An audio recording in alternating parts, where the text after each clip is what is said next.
que é o seu nome mesmo? Tiago. Tiago e? Lita. Tiago e Lita. Coloca aí, por favor, a foto da onde eles moravam. Eu pergunto, você vê Deus aí? Como que estava aquela geladeira? Ela estava desligada, não tinha nada. Estava só de enfeite lá. Só de enfeite. Era essa a vida deles. Chegou aqui. Por que chegou a esse ponto? Fala para as pessoas. Bispo, quando nós nos casamos, nós acumulamos uma dívida de R$80 mil. Só que o nosso salário era muito baixo. Eu lembro que abrir a fatura do cartão de crédito, os juros do cartão de crédito era maior que o nosso salário. E aí nós começamos a passar necessidades extremas, a ponto de passar fome. Fomos despejados, porque não tinha dinheiro para o aluguel. O meu sogro nos recebeu na casa dele, mas não tinha quarto. E aí ele disse, olha, eu vou arrumar um madeirite aqui, 2x2, e vocês podem ficar aqui. E naquela situação nós ficamos 1 ano e meio ali. E não tínhamos dinheiro nem para comprar uma cama. Então nós dormimos literalmente no chão. Quando chovia, molhava o chão ali. Ali era uma friagem insuportável. Passava rato ali. Uma vez minha esposa acordou gritando porque o rato estava passando em cima dela.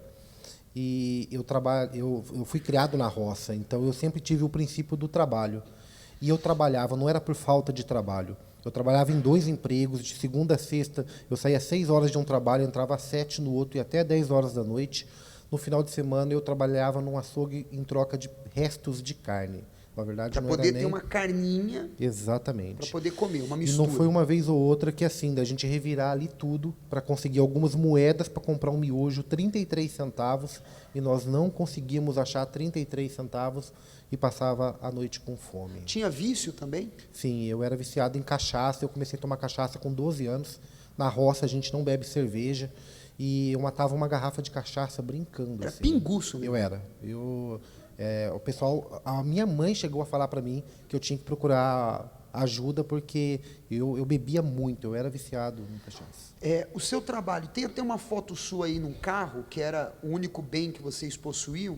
Assim, eu usava esse carro para trabalho, eu visitava clientes, e o carro nunca viu um tanque cheio, o carro vivia quebrando, o pneu estava tão careca que os arames já estavam para fora, e quando eu ia visitar o cliente, bispo, era uma humilhação, porque eu tinha que escolher onde eu ia parar esse carro, porque ele não ligava, ele não dava partida, só a base do tranco. Quem foi que chegou primeiro na igreja? Ela já conhecia o trabalho. Já conhecia? E ela me chamou para vir na igreja, para buscar ajuda, mas eu era muito cabeçudo, bispo. Eu tinha muito preconceito com a igreja, eu realmente chamava de ladrão, eu achava que se eu entrasse, eu pisasse ali, iam roubar tudo que eu tinha. Mas roubar o quê? Exatamente. Aí a minha esposa um dia deu um chacoalhão em mim.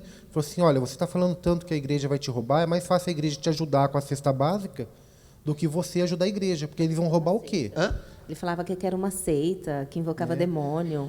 Então, assim, eu tinha muito preconceito, muito mesmo, eu te confesso que... Mas eu decidi dar ouvido à voz dela, e aí um dia eu entrei na igreja e percebi que não era nada disso. E eu fui participando das reuniões, eu cheguei faltando uns 30 e 35 dias para a Fogueira Santa. E eu lembro que falava muito da Fogueira Santa e começou a ter um testemunho. E nesse testemunho tinha um caso muito parecido com o meu, de alguém que estava assim, no fundo do poço e Deus transformou a história. E me chamou a atenção. E na época eu não entendia. Confesso que eu não sabia o que era Fogueira Santa, eu não entendia nada. Mas eu falei para Deus, falei, meu Deus, se o Senhor realmente existe, e o Senhor transformou a vida dessa pessoa, então eu vou para o altar também. Então eu vou fazer uma prova contigo. Né? Se o Senhor transformou a vida dele, que o Senhor transforme a minha. E aí eu fiz a minha primeira Fogueira Santa. O que você fez na primeira Fogueira Santa? Sim, bispo, nós não tínhamos nada e eu fui gerar o meu sacrifício. Gerar? Exatamente. Então, nós pegamos o valor que nós recebemos de salário e eu tinha um videocassete na época também. Eu vendi o videocassete, juntei e na época deu R$650. Hoje parece pouco, mas para quem passava fome era o nosso tudo ali. Uhum. E logo naquele... Assim que eu desci do altar, eu já desci diferente. Eu já peguei nojo por cachaça, me livrei do vício, fui liberto nesse semestre, né, entre uma Fogueira Santa e outra, e fui curado de uma doença hereditária que eu tinha no estômago. Meu avô tinha essa doença, meu pai tem essa doença, e eu tinha também, e eu fui curado. E aí veio a segunda Fogueira Santa. E aí, realmente, nós estávamos em Harã, porque eu morava com meu sogro, então tinha ainda o apoio dos familiares ali. Era a A gente- terra da parentela, né? Exatamente. Bem que não era muito apoio, né, bispo? Porque quando a gente chegava, a gente ouvia minhas irmãs, meu cunhado falando que tinha que pôr a gente para fora, que não tinha que ter deixado a gente entrar, que o nosso lugar era debaixo da ponte. Humilhação. Muita. Nós saímos da casa da parentela, mudamos para uma outra casa, pegamos aquele Gol, que era tudo que tínhamos, porque minha esposa trabalhava na área comercial com aquele Gol, e a gerente tinha dito que se ela tivesse fim no Gol, ia mandar ela embora. E nós não tivemos medo, confiamos na palavra e nos lançamos no altar e colocamos o Gol. E aí Deus transformou a nossa história. Ela arrumou um outro serviço numa empresa que vendia consórcio, e mesmo sem entender, ela entrou como estagiária na área de consórcio e ela começou a vender.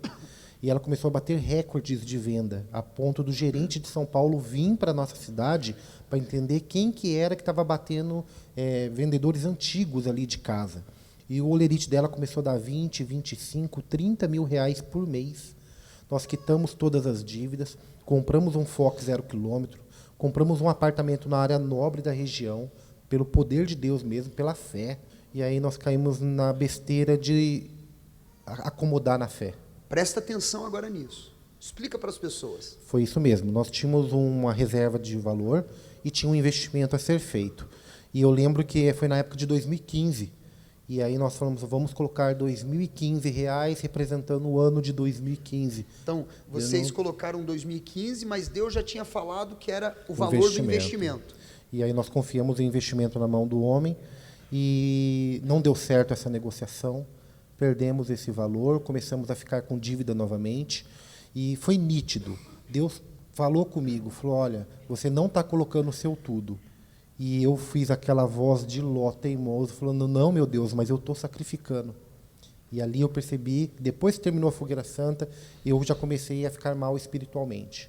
Aí eu já não conseguia orar mais, já não conseguia jejuar, nós começamos a ter brigas novamente no casamento, já voltaram as dívidas, quase perdemos o Fox, chegou a ficar, se não me engano, com 10. O carro, bispo, ficou 1 ano com 10 parcelas atrasadas. E ele estava com busca e apreensão, então tinha que dormir na casa de parente, o apartamento foi para leilão, a gente acumulou mais de 80 mil de dívidas novamente. Voltaram para Harã, né? Exatamente. Sim. E veio a outra fogueira santa, só que dessa vez eu não coloquei o Fox no altar.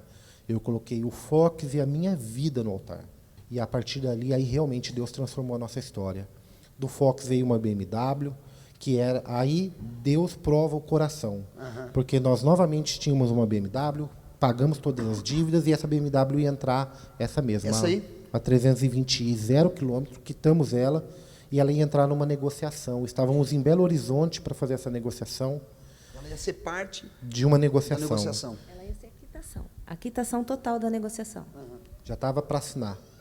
E naquele momento Deus pediu ela. E aí ficou aquela situação, mesma coisa. E aí, obedece ou faz por conta? E aí eu falei, meu Deus, nunca mais eu vou errar no altar. Primeiro é o Senhor. Amém. E aí nós colocamos a BMW no altar. E rapidamente, Deus não fica devendo nada para ninguém, bispo. Deus nunca ficou devendo R$1 para mim, para minha esposa. Tudo que nós colocamos no altar, Deus deu retribuído. Então, vem multiplicado, muito mais do que esperamos. Das 320i, Deus deu condição de nós comprarmos uma X1, também uma BMW 0 km X1, muito superior. Né? O nosso escritório começou a crescer sobremaneira, a ganhar prêmios nacionais, a ponto de nós ganharmos o selo Top Qualidade Brasil. Agora, no final do ano passado, nós concorremos com empresas do Brasil todo. Nosso casamento é uma bênção, a nossa saúde é uma bênção, e eu falo que o nosso maior patrimônio é o Espírito Santo, porque toda vez que nós subimos o altar e sacrificamos aquilo que Deus pede, Deus, além dele retribuir muito mais fisicamente, vamos dizer assim, materialmente dizendo, é o poder de Deus dentro de nós. Então, quando nós vamos para uma negociação, a gente sabe que o Espírito Santo é conosco. Então, não tem erro, é só obedecer. Parabéns pela fé de vocês. Muito mais vem pela frente, viu? Amém. Deus abençoe.